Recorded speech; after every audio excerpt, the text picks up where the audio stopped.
reptilians and the Illuminati are well along in their final plans to take over the planet.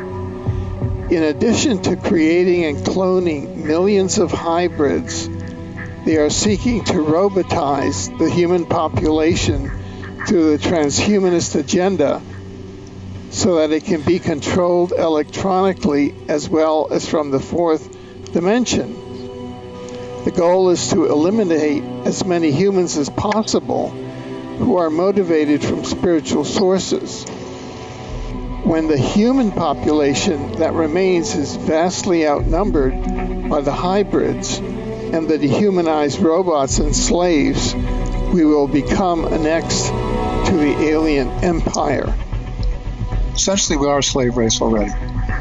We're completely run by banking, the media, Hollywood. All that is controlled by the Illuminati,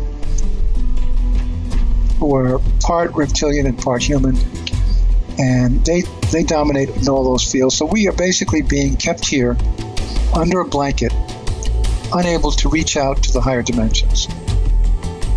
It's all about mind control. That's how they control us, essentially. And they perfected a lot of those techniques already. They convinced Eisenhower that in 1954 that if he would allow them to abduct humans, in return they would give us tremendous technology, especially anti-gravity technology, which the Air Force people wanted very badly. And that was the deal. And the abductions are done by their slave race, the Greys. The Greys do the work for them. They create a hybrid body, which consists of DNA from the reptilians and the Greys and the human people. That creates a physical body that essentially cannot accommodate a human soul, spiritual humans. So all hybrids are essentially aliens. And even though the hybrids fit into human society and they can even fit into human workforces, they still are not human. So they're tied together with the reptilians. And therefore they're going to carry out the reptilian agenda. So we have the reptilian brain, and that's a problem. That's a problem because that makes us aggressive, that makes us sometimes hate-filled, and we have to conquer those feelings. But once we do and have it under control, then of course we've reached our goal. So we have the reptilian brain, but we also have the overlay of the mammalian brain and the rational brain, and they really are what keeping us. They are really what keep us civilized. But also, there's a very other important factor here.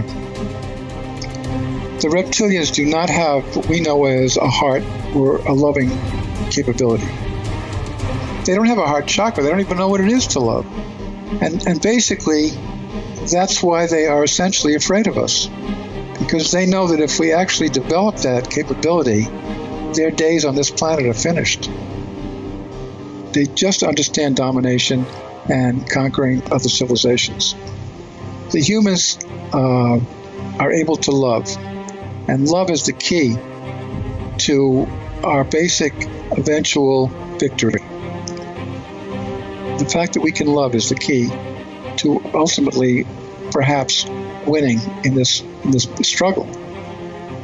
And we can also reach up into the higher dimensions. If we're allowed to do it, if we're not blanketed and we're not controlled, which we are mind controlled.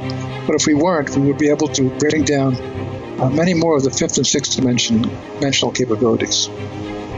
The reptilians know they have to keep us in lower consciousness in order to stay in control. Right. So they distract us. They distract us with the media, with Hollywood, with toys and devices to keep us away from are expanding to what they know will eventually endanger them. And so keeping us dumb and dumber is the goal. The whole name of the game now is expanding our human consciousness so that we can basically achieve our destiny, which is to be a very, very advanced race on this planet.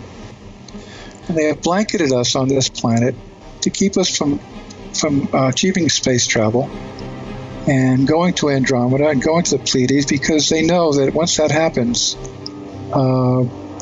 it's all over for them. And the key to that is expanding the human consciousness.